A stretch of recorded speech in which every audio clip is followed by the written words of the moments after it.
Comment vous voulez procéder? Je vous laisse complètement introduire, gérer les questions, etc. C'est ça? Voilà. Ce qui est important, Hélène, c'est que vous ayez juste les réponses, mais nous, on a plein de questions. Alors, je ne vais pas faire comme on fait quand la communication politique avec les journalistes. Vous êtes venus avec vos questions, moi avec mes réponses. Donc, il est 10 heures. Donc, ce que je vous propose déjà, c'est effectivement pour éviter les échos que tout le monde coupe son micro. Bienvenue à tous pour ce premier Comme on évolue. C'est une série de rencontres en ligne du Club de la Com avec des professionnels de la com, du marketing en Occitanie. Et le but, c'est de discuter, de définir, de réfléchir à ce qui a changé concrètement dans la pratique quotidienne de nos métiers et d'essayer de voir ensemble ce qui serait éventuellement durable dans ces évolutions. On se retrouve aujourd'hui avec Hélène Vallot, qui est directrice des stratégies et du planning, si j'ai bien compris, chez Bigapi. En 2 mots, donc Hélène Vallot, planeur stratégique, pour me présenter. Alors, le planning stratégique, qu'est-ce que c'est que ce métier particulier en agence? Je dirais qu'en gros, quand les clients arrivent en agence, ils vont formuler des demandes d'action de communication qui sont assez claires. Ils sont capables d'identifier des objectifs qui sont en général gagner de la notoriété, de la visibilité, travailler une image et la plupart du temps, aujourd'hui finalement, gagner du trafic sur telle ou telle cible. Le métier du planeur strat en agence, c'est de faire reposer cette demande-là sur un premier socle stratégique de réflexion, d'être en amont des actions de communication et de ne pas s'y lancer sans être certain qu'on est solide sur d'abord une sorte de socle théorique qui fait qu'on va questionner ces objectifs de communication, on va les problématiser, on va chercher ce qui s'y joue derrière, on va généralement problématiser une trajectoire de marque et essayer de comprendre en fait à quel enjeu réel ces actions de communication vont venir répondre parce que la marque est confrontée, l'entreprise, à des transformations, à des évolutions dans son secteur concurrentiel, des évolutions des habitudes, des comportements des consommateurs, des clients, parfois des renouvellements profonds de business model. Et donc, c'est ça qu'il faut problématiser et réaliser qu'en fait, on répond d'abord à une vraie problématique de communication et on va y répondre, c'est le boulot du planner strat, en repositionnant une marque. Sans ça, les actions de communication peuvent être comme autant de coups d'épée dans l'eau. Et c'est à cette condition que la communication est vraiment, comment dire, une arme de développement pour l'entreprise. Voilà. Merci Hélène pour cette belle description du métier. Je Je lui vais me permettre une question parce qu'en fait, l'angle, effectivement, pour compléter l'angle de ce quart d'heure avec un professionnel du marketing et de la communication, c'est vraiment de comprendre en quoi le confinement et cette crise est venu perturber ou faire évoluer nos métiers. Alors, là, c'est la question de la pratique, de ce que change le confinement dans la pratique.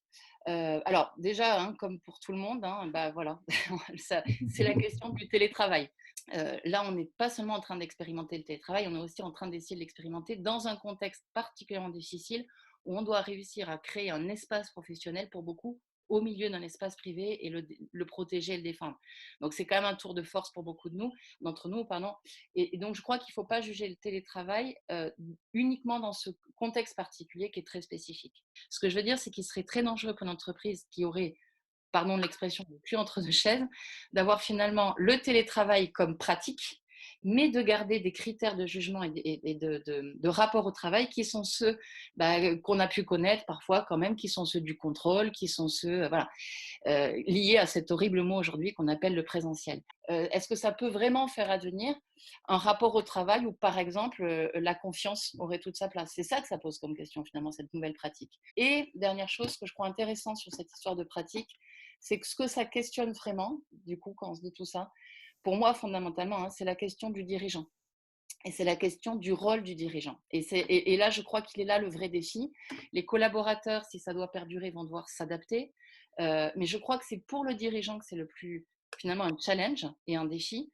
Parce qu'en réalité, le dirigeant, il a, entre autres, 3 fonctions, qui est quand même d'encadrer, de créer de l'émulation et de donner au sens propre une direction. C'est-à-dire vraiment diriger, donner une orientation, etc. Donc, le vrai défi, c'est comment, dans ces modes-là où on est éparpillé, comment un dirigeant va réussir à maintenir une émulation collective et à engager un collectif, c'est d'être vraiment là pour incarner un cap, une direction et du coup d'avoir une vision. Voilà. Parce que j'ai l'impression que cette crise du Covid que l'on traverse et du confinement, elle vient questionner 3 notions, probablement d'autres, mais moi ce sont les 3 qui me marquent et qui sont au cœur finalement du travail du planning strat. La question du temps, la question de l'incertitude et la question du sens.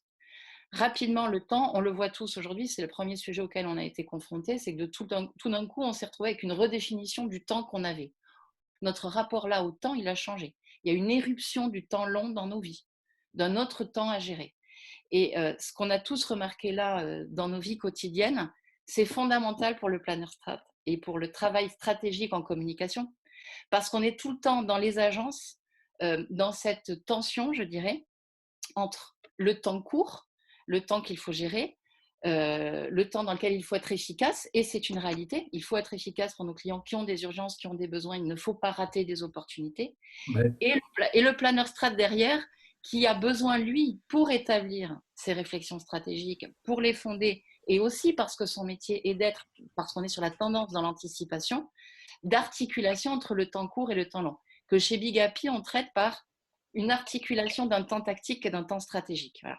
Une vraie réflexion et un vrai parti pris sur l'idée qu'on ne veut plus être esclave d'un temps court qu'on nous imposerait de façon arbitraire et absurde. Donc, il y a le temps. Deuxièmement, il y a l'incertitude. J'ai l'impression qu'on est, on est tous, c'est un peu le fantasme qu'on a dans nos sociétés, mais dans une impression de maîtrise, de certitude, d'être dans des systèmes structurés et maîtrisés.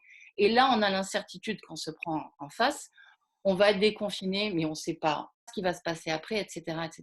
Et le planner strat, lui, il peut remettre de la certitude en étant appuyé sur le capital de marque, qui est la seule planche de salut quand tout est mouvant. Voilà. Ce qu'aujourd'hui on traduit par la notion d'authenticité, etc. Et enfin, la question évidemment du sens.